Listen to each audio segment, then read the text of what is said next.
Oh, I do? Yeah. Yeah, I do have that. Okay. Did you save it? Yeah, it's a screenshot. It's the picture right there. Oh, peace, everybody. Peace, everybody. Come in the room. How's everybody doing? How's everybody's days been? I had a great day today. Went to the farmer's market. I don't know if you seen my live from earlier. We went to the farmer's market right here in Mexico, and we showed some of the food that they have here. And it's been a great day. Every day is a great day. New opportunity to learn something new. Today, right now, I wanted to share a Bible verse with y'all. I'm gonna pull it up on the screen because I got this feature where I could show you a picture. Peace, Miss Thompson. Peace, everybody coming in the room. Welcome, welcome. So, as you can see, the title is "Out of the Abundance of the Heart, the Mouth Speaks." And I wanted to shed some light on that. The baby, he's doing fine. He's eating right now. Can I show him? I can't. Oh, she got. Okay. Okay. Yep. He's eating right now. That's what he does.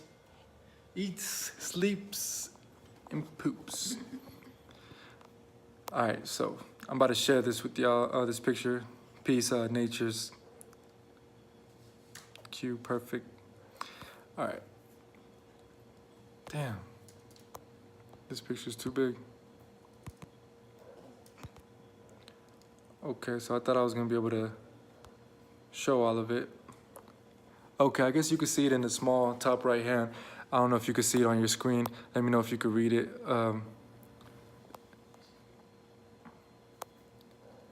So I want to read this Bible verse to you. It's in Luke, and it's talking about basically how to know what someone's intent is, how to know where someone is, what's in their heart.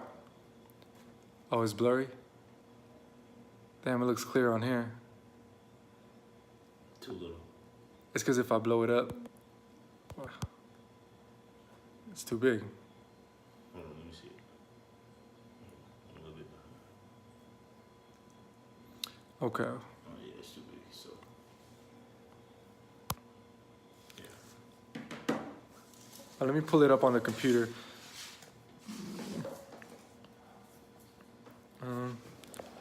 This is.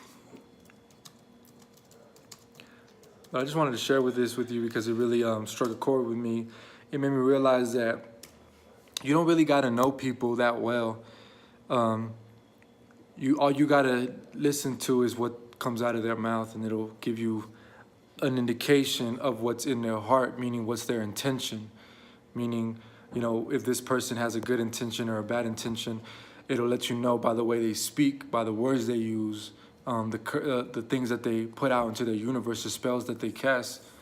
And, you know, it's easy for people to claim that they're righteous or claim that, you know, that they're on a righteous path, but by their words, you will know who they are.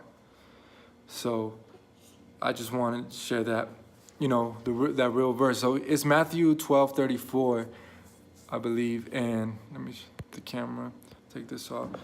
It says, "You brood of vipers, how can you speak good things when you are evil? For out of the abundance of the heart, the mouth speaks." And let me pull up, because there was something more to this. Yes, Matthew 12:34. Damn, I'm trying to pull this up. Okay.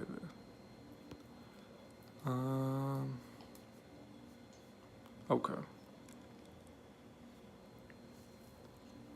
Okay, so it says,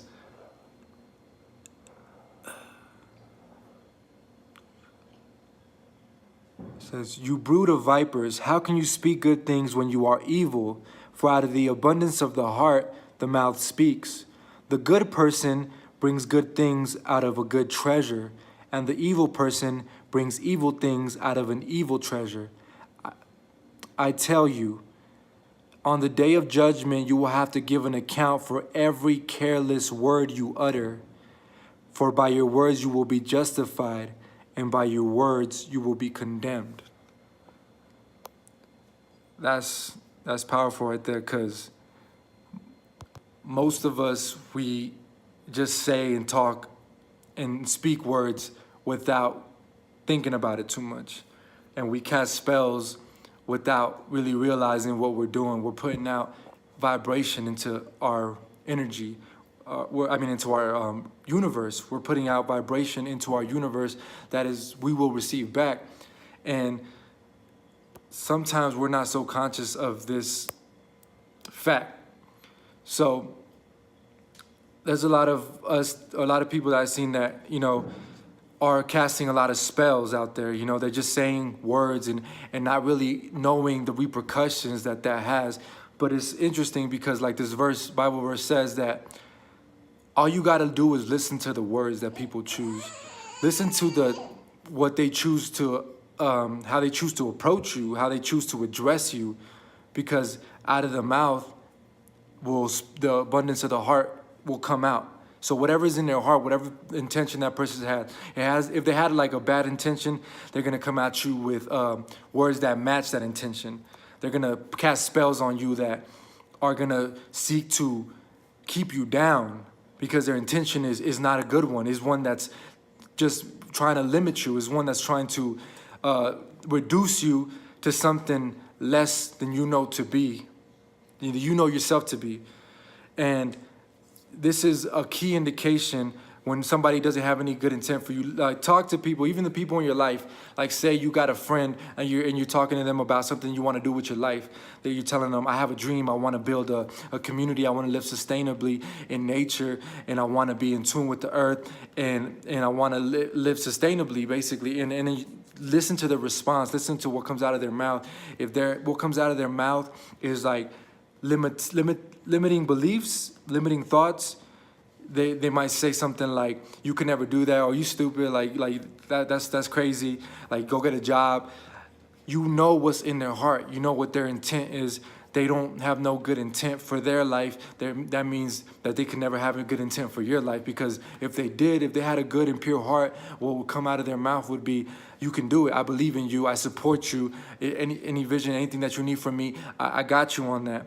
This is how you notice someone's intention. So it's very plain and simple. Listen to the words that come out of people's mouths, because that will let you know what kind of perception they have of life. Some people perceive life from a very negative perspective, a very limited perspective, to the point where all they can see is like try to tell people like, oh, we want to live in tune with nature, we want to live sustainably, we open ourselves up for donations, and then there's a perception that comes along and says, why don't you just get a job? Why don't you just get a job like the rest of us? Because this person has been programmed a certain way. They are running that program, and they're running that belief system, and out of their mouth, all that can come out of their mouth is something deriving from that belief system, that they have to get a job, that they have to abide by the normal or the typical day-to-day lifestyle that have been handed to them. But if you open your mind and you perhaps allow your mind to be open to the idea that you can provide something different for yourself, that you can experience something other than that reality, then you can begin to open yourself up to receive something other than that. See, there's so many ways to get what you want. There's so many ways that it can manifest, but as long as you hold on to the limiting belief systems, you will put out a vibration that will limit you from attracting that. You will be living in a vibration that says that you got to go to work, that you got to get a college degree, that you got to be and play a cog in the wheel of a machine that is the civilization that is the United States of America, or any of these corporations, until you realize that there exists another alternate reality aside from that artificial reality. Then you can come into being what we call a supreme being, what we call coming into the realization that you are God, because God is not limited to somebody else's mind. Look, see, and here comes the mindset. Somebody said if people didn't have a job, you wouldn't be able to get donations. It's unrealistic. Somebody just cast a spell, but let me just battle this demon with shed some light on it, right? Look, you got to realize what time and place you incarnated into. You got to realize where you're at right now, where we're at right now. We have to maneuver in the situation that we manifested and we portaled into. Right now, we're transitioning from being a part of a civilization that we were taught and programmed to be fully invested in our whole life, basically, to go to school, to go to work, and to become a part of that system. But we're transitioning into a world where we're becoming sustainable, where we're becoming conscious, not because it's a choice necessarily, but because if you don't, we will cease to exist, basically. So we don't really have an option at this point. We're transitioning to being self-sustainable, living off the land, living in one with the land. Now, what we're doing is that we're using the money. So where does money come from? Money comes from nature. Everything's come from nature. All the materials that you use to build the houses that you live in, to build the cars that you drive in, everything comes from nature. Even the money that you print comes from nature. So what we're doing is we're using the money that came from nature anyways, and we're using it to teach people how to get back in tune with the very thing that they came from. So what we're doing, in essence, is we're using the system against itself. Now, this is not going to be forever. There's going to come a time and point where we're not going to need money, where we're not going to need currency in the way that you see it, where we will use food, we'll use different things to trade, and we'll be able to share and create communities that are sustainable without the destructive system that we were born into. There's going to come a time and place for that. But in the midst of that, we're in a transitional period where we're using the currency that civilization has taken from nature anyways. Like that money and that currency and those resources belong to nature anyways. So we're putting it back into nature. How? We're teaching people how to get back in tune with nature. We're teaching people how to get in tune with their own human nature, how to live sustainably on planet Earth. This is an investment. If you don't see it as an investment, it's because you don't truly believe that this can happen. You don't truly believe that it can happen for yourself. You think you might want to get in tune with nature, but you don't truly believe that it's a possibility that you could live outside the system that you were born into. But it's more than possible, because before civilization existed, before that artificial matrix existed, there was already a world here that's called nature. The original world that Babylon, the civilization that you live in, was built on top of, has been here and will be here before and after and during. It will exist forever because it is what is. You see? So get it out of your mind that you have to be stuck in that paradigm of thinking. You don't have to. And there's every question that you have, there's an answer to. Just because you don't know it doesn't mean you don't have an answer. But there's a reason why we're doing everything that we're doing. We're not just trying to live off of people. We're actually putting in work. Just like you get up for work and go to work at 9 to 5, we get up and do downloads. We get up and study. We get up and teach people, respond to messages, go live with people, and share this information every single day. We're not just laying around doing nothing. We're actually sharing the message. This is our purpose. And you don't value that. You value a corporation. You value a CEO. You value somebody who works a 9 to 5 more than somebody who works for the earth. You value it more than somebody who's an immune cell out here trying to teach a lesson and teach divine knowledge itself, because you haven't yet reprogrammed your mind. And until you learn to value people like us, then the world will never cease to truly make any change, because we need to value people who are putting out the truth, people who are sharing the truth. We need to value these people and invest into these people. I invest into these people. Flo has invested a lot. He's invested a lot of what you call money, what we call energy, into a movement that he felt was helping the world, that he helped was bettering the world. We're not out here just trying to take and take and take. We giving back every single day. This is our life. You know, this is what our purpose is, and we're fulfilling it. And just because you don't see it as your purpose, maybe, or because you haven't reprogrammed your mind, you can't really fathom that concept, you know. So, but I invite you to step into Step out of that realm, step out of that paradigm and step into the paradigm of natural living, of knowing that you don't need any money, that you don't need any currency, that all you need is to live in tune with nature, because nature provides everything. Now, they've taken the resources, they've taken a hold of the resources. See, everything has been monopolized. The land, they've taken the resources, they cut the resources. You can't just go up to an orange tree and pluck it, because if that orange tree is on somebody's property, you could get arrested. Even though that's your natural food to eat, and that's what you're supposed to be eating, but because they've implemented laws and set up the system in a way that they have, as far as laws, and you can't go to certain places because it's someone's property. How do you even own property? Let me ask you a question.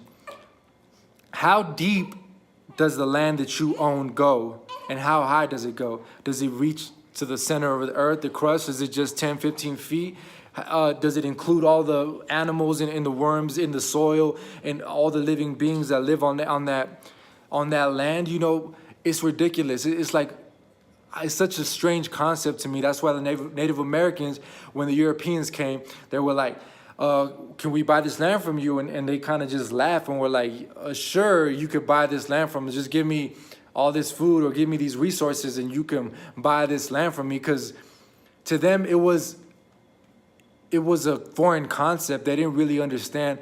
It was like, of course you can't buy land, but if you think you could buy land, you can go ahead and give me all those resources and you can buy that piece of land. But they made up laws along the way to enforce the ownership of the so-called ownership of these properties. They started fencing things in. They started providing police and armies to defend these territories that they claim to be theirs. But you can't own land. You can't even own anything. You can't even own your own body.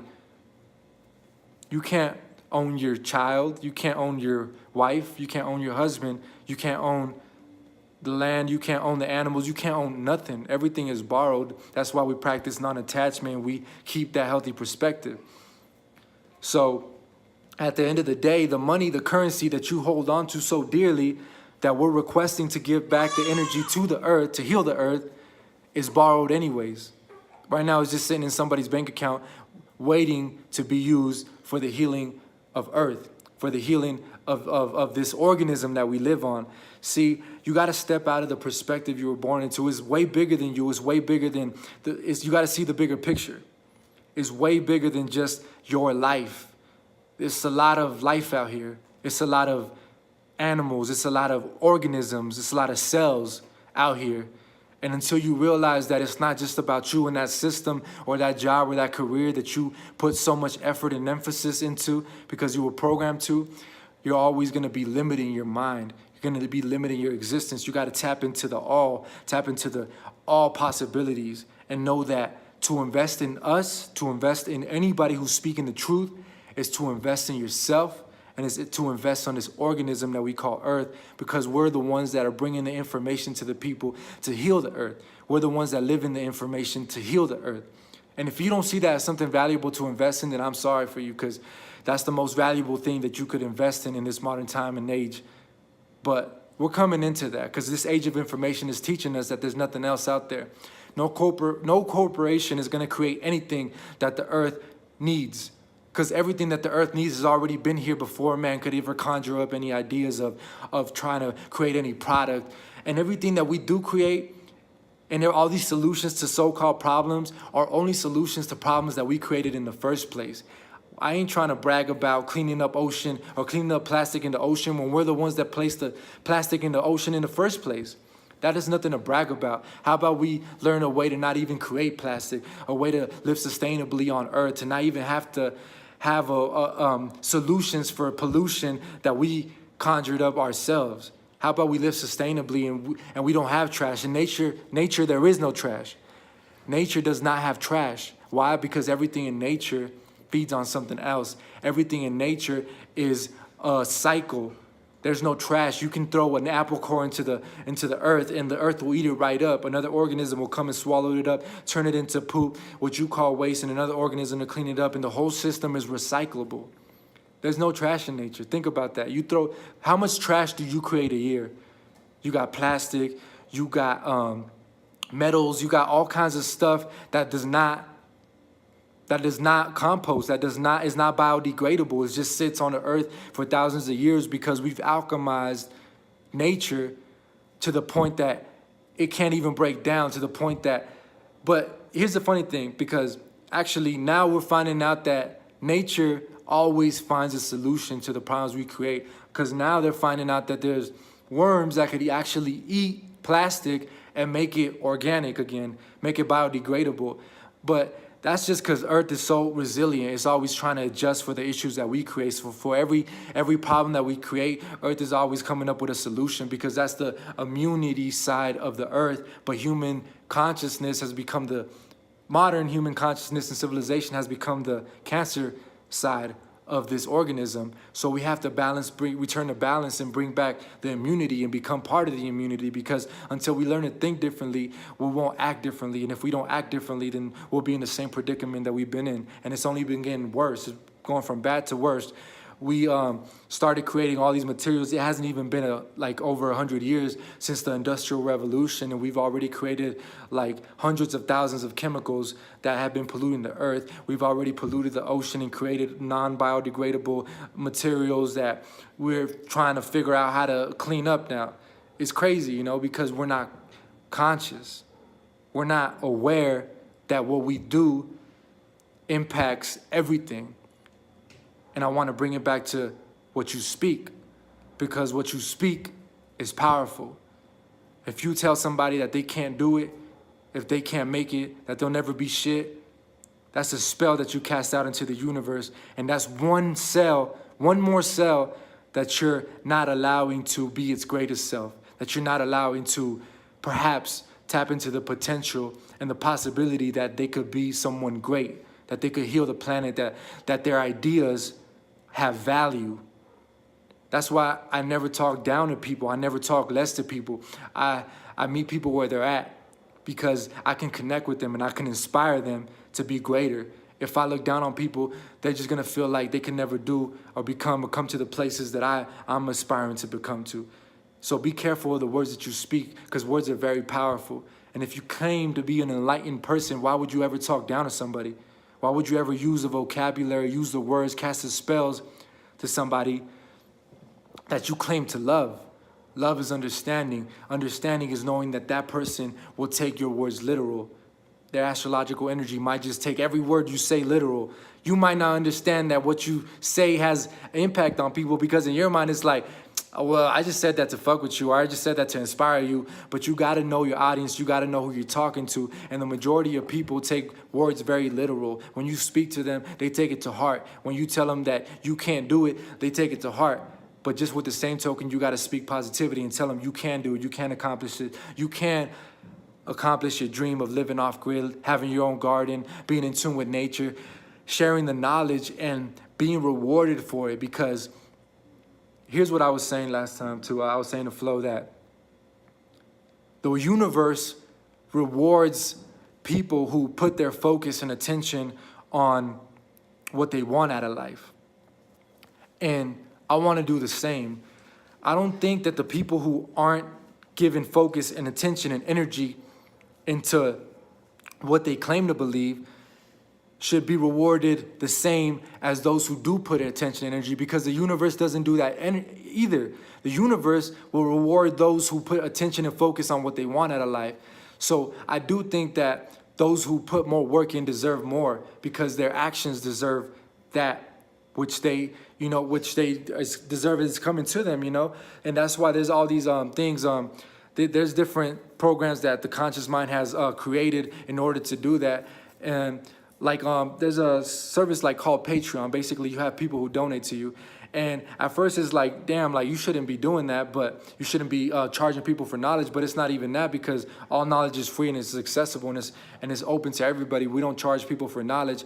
But the way I look at it, if you're willing to pay, if you're willing to give energy, then I think you deserve a little more of my time. You deserve a little more of the universe giving you back what you showed it that you were truly invested in. You feel what I'm saying? People want information, but they're just going to work. They're still buying Nikes. They're still paying into corporations. They're still investing the energy that they work for to things that don't serve the earth, that don't serve the greater all. So why would that person be rewarded more than somebody who's like, here, take whatever you need. Like, just give me the information here. I want to support you. I want to be a part of this movement. Shit, I think that deserves at least a little more attention and focus, because that's the way the universe works. The universe gives more to those that put focus. If you don't put focus and energy and attention on something, the universe isn't going to give it to you. That's the law. So that's what I wanted to say. That's what I wanted to share with you today. Be careful what you say, what you speak out into your universe. Be careful how you talk to people. And know that your words have an impact. Just like my words are having an impact right now. And they might be inspiring you. You know, they might be changing the way you think and your perception. Words are powerful. They're vibration. Everything in this universe is frequency, vibration, and energy. And that's what you hear coming out of your speaker through this device. It's just a frequency. It's a vibration. It's energy that I projected from my being so that you could receive it. So that's my message for tonight. And I hope you received it. I hope you check out that Bible verse. I hope you gain the understanding and live it. All right? And I'll see you guys next time. Peace.